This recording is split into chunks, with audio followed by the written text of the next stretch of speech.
in this live. Yeah, I'm not allowing chat or any reactions or anything. This is actually a review of a long anticipated model that I had hoped to acquire. And after a 5-year wait since they were announced, they finally arrived. Actually, these models arrived about a month and a half ago. Um, I deliberately didn't pick them up for some time because, simply put, the way I was a while back, I simply couldn't handle them. And I was not well enough to really enjoy them. So, at any rate, um, being who I am, and remember this thing because that's going to explain some things later. Let's go ahead and review the Rapido HO scale H16-44 is decorated for our beloved Milwaukee Road. So let's go ahead and take a look here. All right, so there they are. Yeah, if I can focus on them. Okay, can that thing focus? Not real well. There we go. You can kind of see them. And they really are beautiful. I'm very, very happy that these finally came out. A little bit of background with me and the Milwaukee Road. I got to see precious little of the Milwaukee when it was in existence. I saw it at the tail end. I remember beginning to see it when I was in my preteen years and then on through my early adulthood. But the Milwaukee was probably one of the most endearing railroads I had ever known. My uncle and aunt lived in Wauwatosa, Wisconsin. My uncle in particular was very fond of the Milwaukee Road, and actually very fond of Fairbanks Morse, although he neither worked for the Milwaukee or for Fairbanks Morse. He taught me a great deal of history and a great deal of appreciation for both the Milwaukee and for Fairbanks Morse. My real love affair of the Milwaukee Road actually began with an article or a series of articles that was written by Blair Carista. And the series was called Of Ryegrass and Evergreen, which was basically about the Milwaukee Road and its, how can I put it, its final days of the Pacific Extension. The Milwaukee had kind of a tragic history.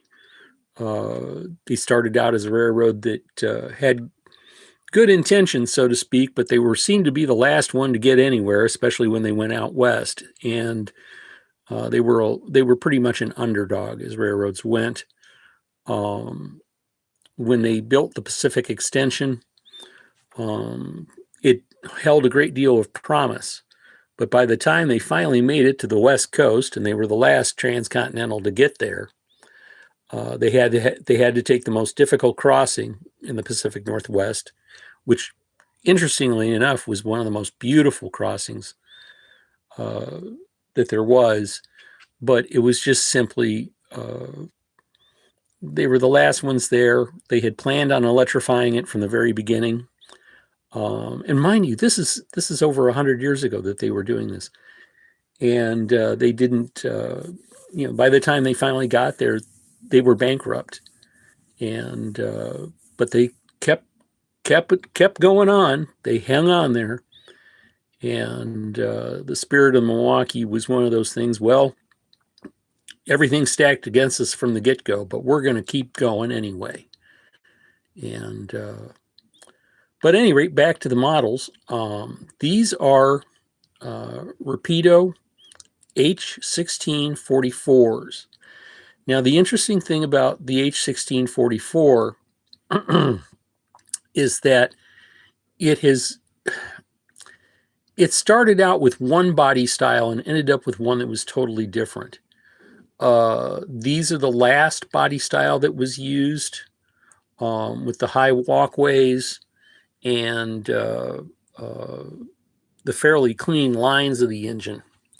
But the model itself is exquisite. I can't capture it quite right with this camera. I can't really do it justice. These two models did arrive with some minor damage and some loose parts to them. Basically, when I say damage, nothing too serious, just simply put, some of the parts weren't attached properly, or may have come loose during transit. As far as the execution of the paint and the decaling, it's exquisite. The detail on the trucks is exquisite, but probably the most exquisite part of this model is actually the sound. And to give you an example of this, we're going to go ahead and fire one of these things up. So bear with me. It's hard for me to do this with my one hand not working right, but we're going to go ahead and fire one of these models up and give it a listen, folks. Especially those of us who are fond of the Fairbanks Morse 38D 8 and or 38D 8 1/8 by 8 1600 horsepower normally aspirated prime mover. And for those of you like me who have a nautical bent, this is going to sound very familiar even yet today. So take a listen.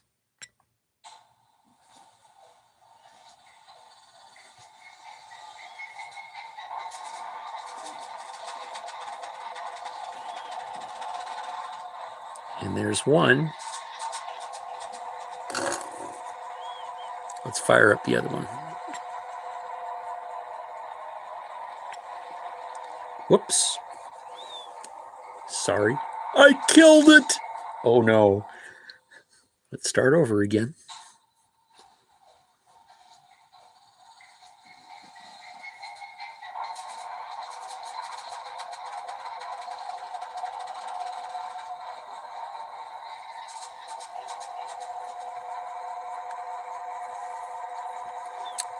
All right. Let's fire up the other one.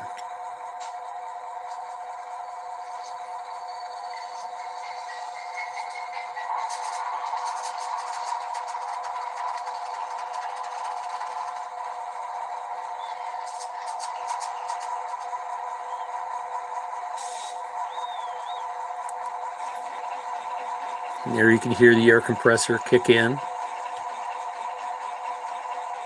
It's something you hear pretty much more on a locomotive than anything else.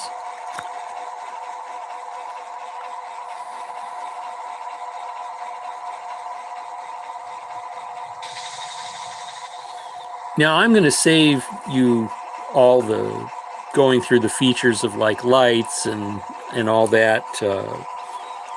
I'm sure you've heard on other sites, the bells and the horn and all that. And they go into all that stuff. But the thing I appreciate more than anything about these is the sound.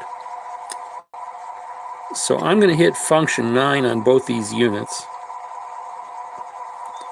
so that they don't go running away on us. And for those of you, like I said, who have a nautical bent like me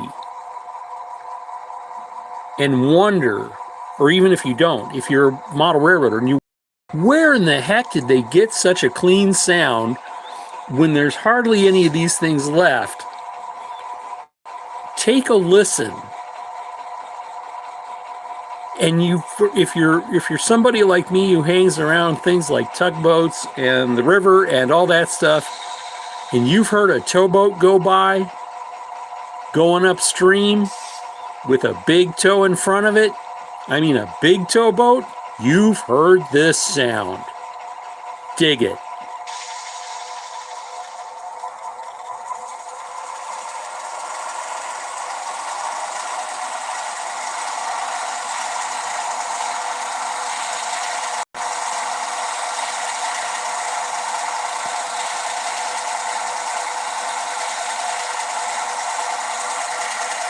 Can you hear it, folks?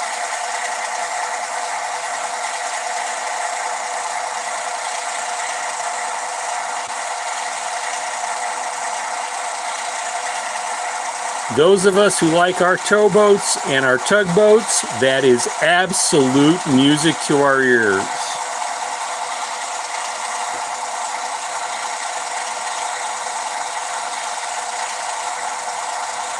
That right there is where the Fairbanks Morse 38D 1/8 and 1/8 is the happiest.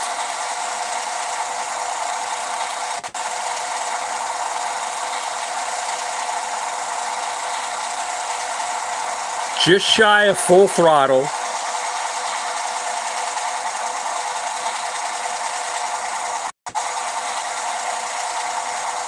A little bit in your hip pocket.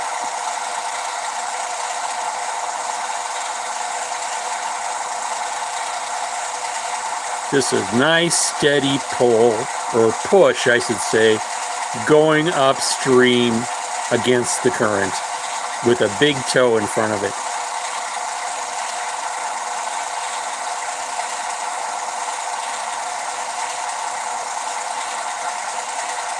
You seldom ever hear it at this. I'll wrap it up one more notch.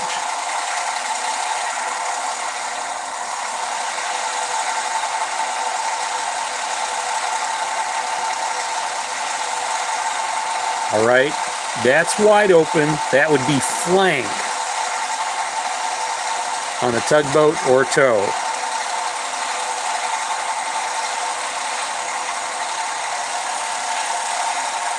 Actually, that would be flank. You would almost never hear that. And if you did, you would not hear it for very long.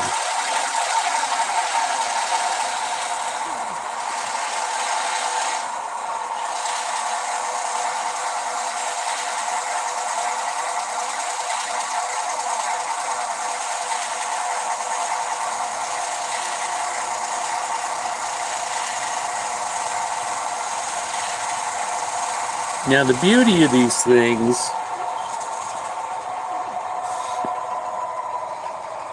as models and model locomotives, of course, they have the, these are LoCSound version 5 decoders. So, you can go ahead and do advanced consisting and set them up for, whoops, I'm sorry, my wrist is starting to get a little bit weak here and I'm getting a cramp, so I got to change hands here. Oh, ouch, that hurts. But yeah, the beauty of these things is as models, of course, they support function 9, and you can advance consist them if you're patient, because you have to remember, these do have capacitors aboard them, but you can advance consist them so that function 9 will work all the way across your consist. That makes for a lot of fun operation. But even, what I remember and what I always wanted to see of the Milwaukee and missed was the branch line operations. The Fairbanks Morse engines were generally kept on the Milwaukee, mostly in Iowa, Illinois, Wisconsin,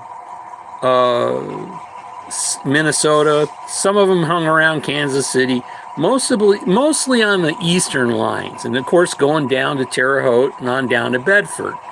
These were the areas where you would find most of your Fairbanks Morse engines. And Milwaukee wasn't afraid to mix things up either. It wasn't like they ran a pure consist of just the last phase of these things, because they had plenty of the earlier phase ones, which these are Atlas models in the background, right? They're not entirely accurate for Milwaukee Road, but I'd say they're within 75%. And at the time they came out, they were beautiful models in themselves. Those of us who were Milwaukee Road fans were like, wow, finally, we got an FM road engine, And when it came to FM road engines, the Milwaukee was just flat out weird about everything. I mean, these were as close to the normal Fairbanks Morse locomotives as you could get. These were basically the competition for Alco's RS11, and of course EMD's GP7 and 9, and even the 18. What they lacked in that 200 horsepower basically meant they were a little slower, but they could pull just as much as the other guys, if not more.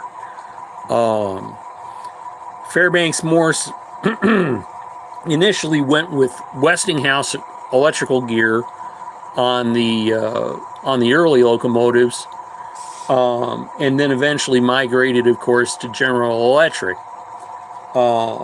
They had partnered with GE early enough, way back in the day, with the Erie built, but by the time getting closer towards the end in the 50s, pretty much everything had been migrated away from the Westinghouse, is what you would have had initially in these, and then migrated to the General Electric gear here. Now here's the funny thing, and I can't show you this because, like I said, my hands aren't functioning as well as they could be. I don't have a tripod or anything fancy to show you, but I have run these together.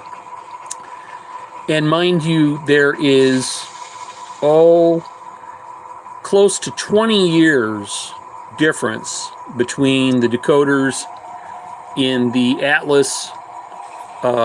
These were Atlas Master H16-44s, and of course this brand new Rapido model.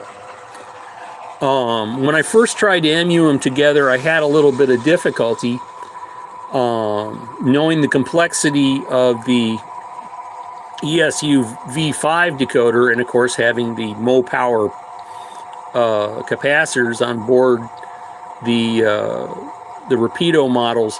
I didn't want to tinker with the control values any more than I had to. On top of that, I am dyslexic as get out, and I can get very, very lost very, very quickly trying to program configuration variables and all their sub-steps and everything else. So I decided to go ahead and try and work with these. These actually have I believe an early ESU style decoder in them that was made for Atlas. Now here's the funny thing I discovered about these. All right, the Atlas engines.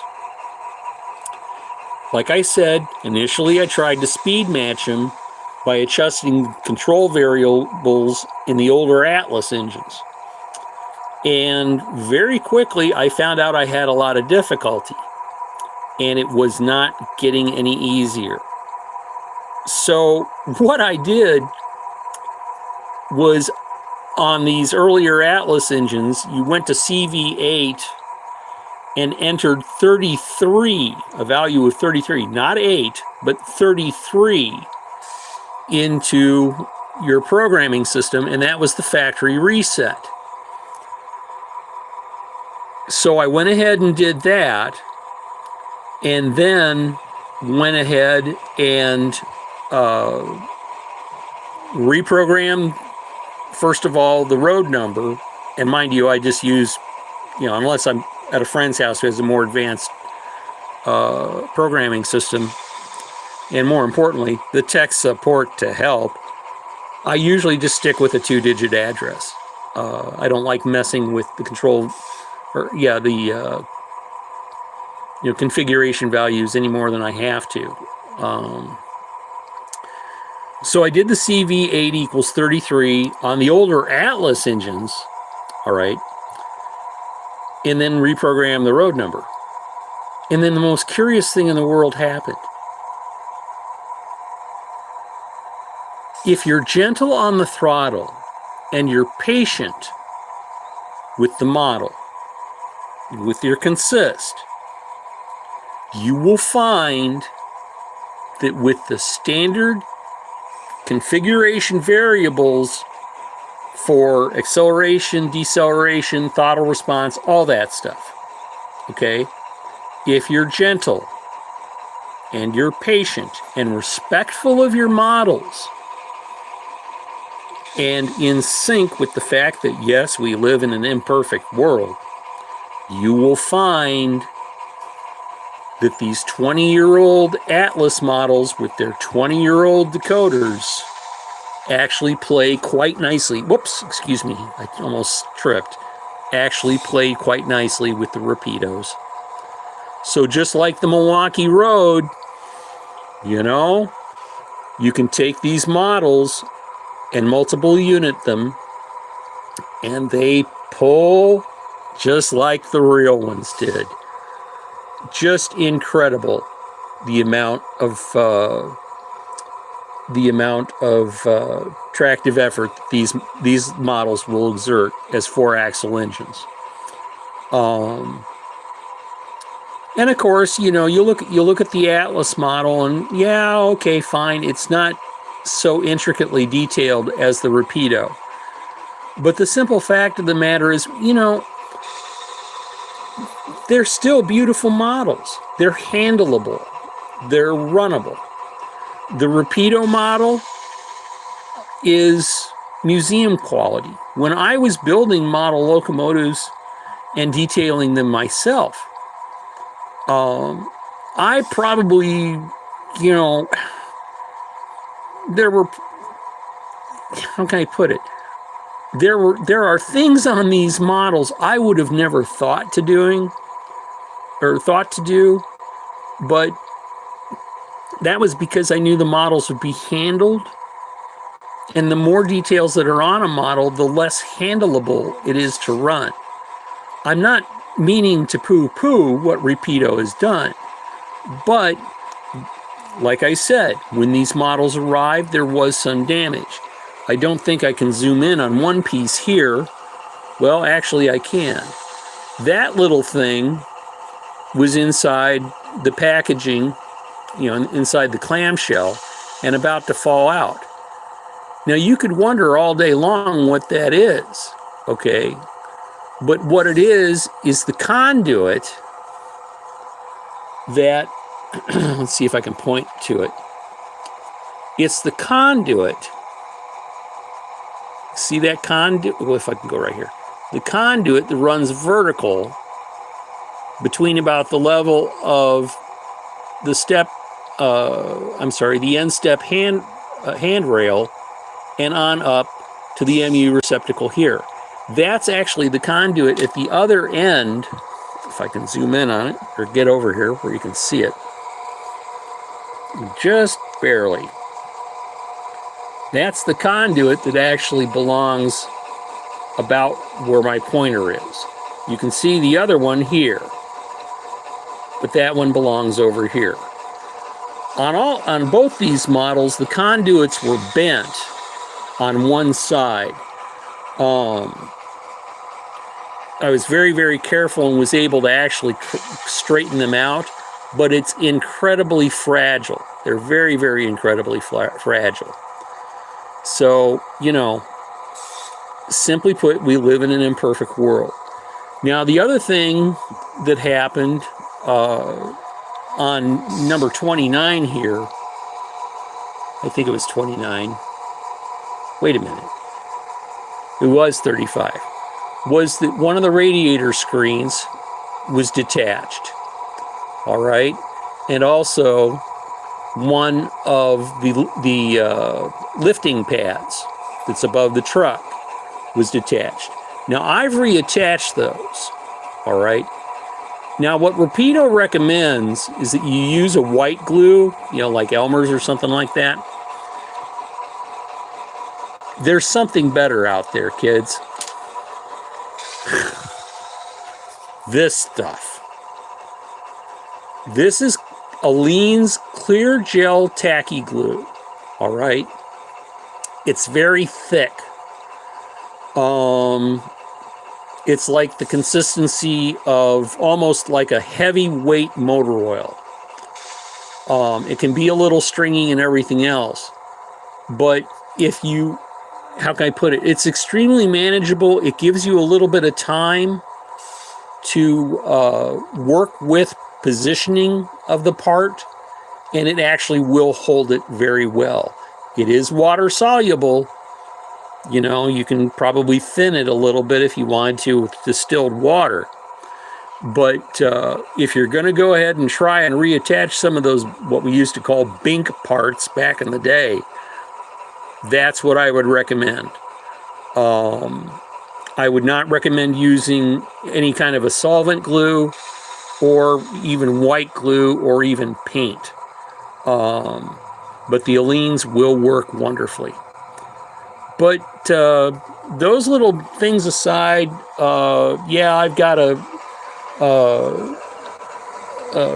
walkway handrail that isn't properly attached here. You can, if I touch it, you might be able to, well, maybe not.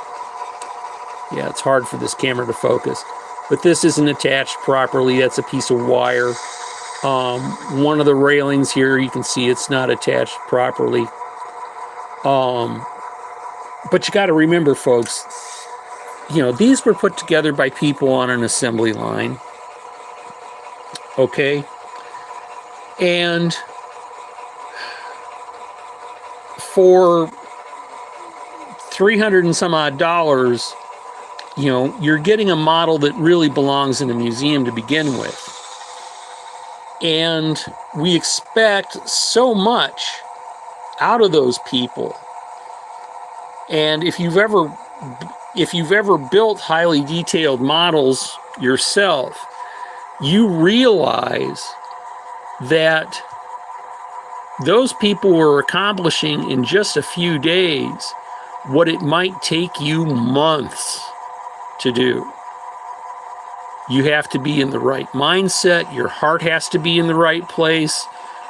You have to be entirely focused on what you're trying to do, and most of all, you have to be patient. But yeah, you know, so are there going to be a few imperfections? Sure, life's like that. There's a lot of imperfection in life. So, you know, let's just choose to be happy with the fact that we've got these things. And of course, let's be happy that we have these too. Sure, okay, so the headlight casing isn't 100% correct. But you know, at least we have something like a painting. You know, it's an interpretation that reminds us of the spirit of the railroad.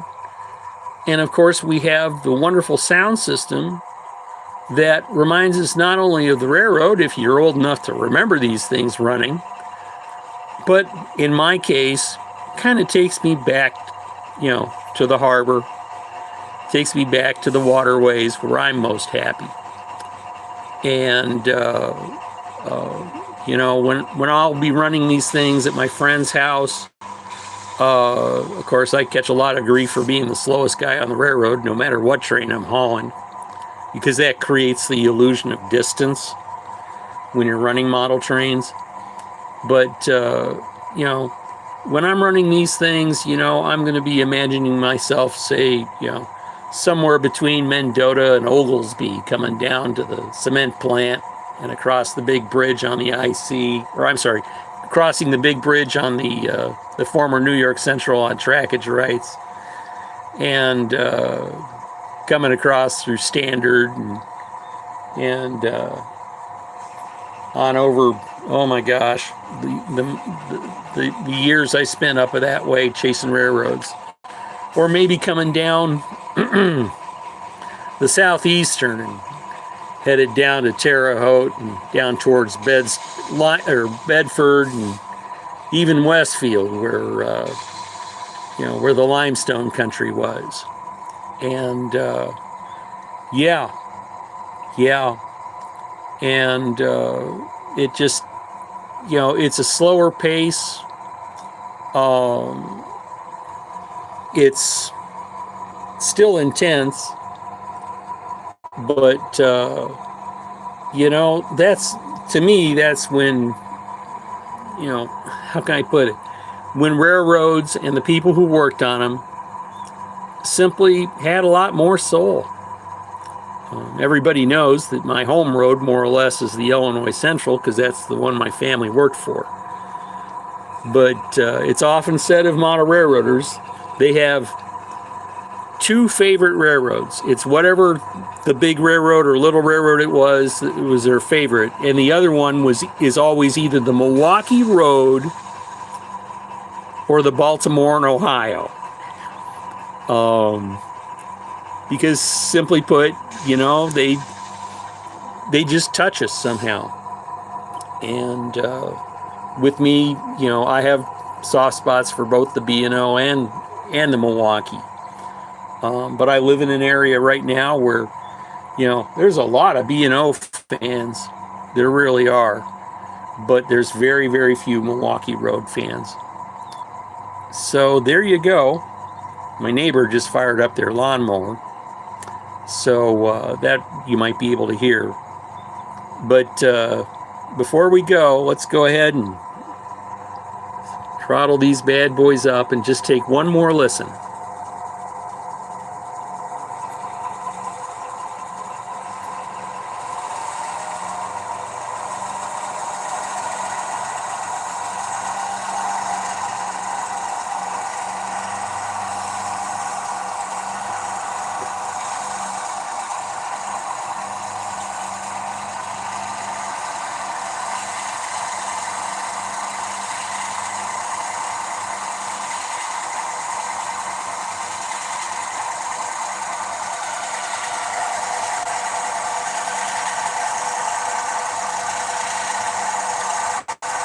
Yeah, I admit I'm weird.